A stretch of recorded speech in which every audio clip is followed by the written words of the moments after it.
Hey, this is Joe from Home Studio Corner. I love acoustic guitar. It was the first instrument I fell in love with, and I've spent countless hours playing, recording, and mixing acoustic guitar. And there's a common mistake that I keep hearing over and over in people's mixes when it comes to mixing acoustic guitar.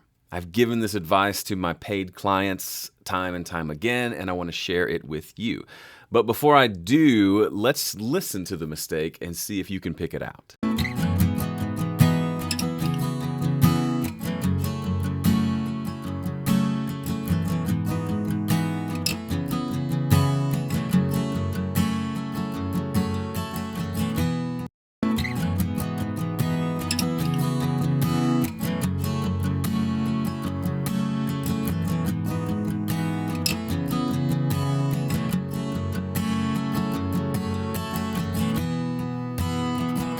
If you've been doing this for a while, you probably know the answer right away, but if you're new, let me explain to you what the second one did to me physically. As I was listening to it just now, playing it back for you, I found myself holding my breath and tightening up, almost like the sound sounded like it was being strangled.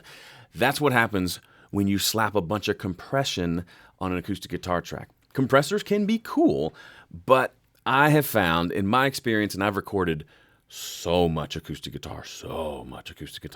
I find myself using compression on acoustic guitar maybe 2% of the time, and that's probably being generous. Here's what I had on that guitar. So what you're hearing is just two guitars recorded through a $130 microphone, panned left and right with a little bit of EQ. So here's what the EQ curve looks like, rolled off some of the low end. But then with a compressor on here, you can see this compressor is just going nuts. And there's kind of two mistakes happening here. First, the compression just itself, I don't think it adds anything to the sound of the acoustic guitar other than just making it sound wonky and weird and pumping. But the second thing is, because this compressor is before the EQ, it's catching all that low-end energy in the guitar, and that's causing the compressor to work even harder. So it has this kind of muffled, boomy sort of a sound. Now, of course, this is subjective, but I would argue that if you spend time compressing acoustic guitar and then you just bypass the compressor, I'm going to bet you a nickel that 9 times out of 10, you're going to like the bypassed sound better than the compressed sound. One easy way to tell is to just do this. Just click it on and off, on and off, on and off, on and off, and then close your eyes, and then listen to it, and then listen to it again with it off.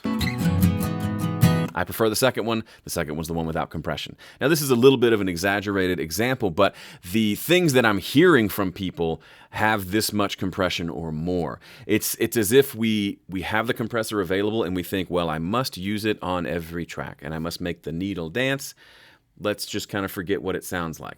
But I encourage you to flip that thinking around and have a reason for putting anything on a track, and you'll find your mixes getting a lot better just by the nature of not over-mixing them. If you want to find out more about how to fix your mixing process, check out my 5-step mix guide. One of the cool things that it does is it turns around your thinking on the way you approach mixing. It fixes the underlying problem that causes this overcompression problem to happen, and so you don't find yourself doing it because you fixed kind of the root cause underneath. And it's all a part of this 5-step mixing sequence that I take you through. You can check out that guide absolutely free. Go to 5stepmix.com. Thanks for watching. See you in the next one.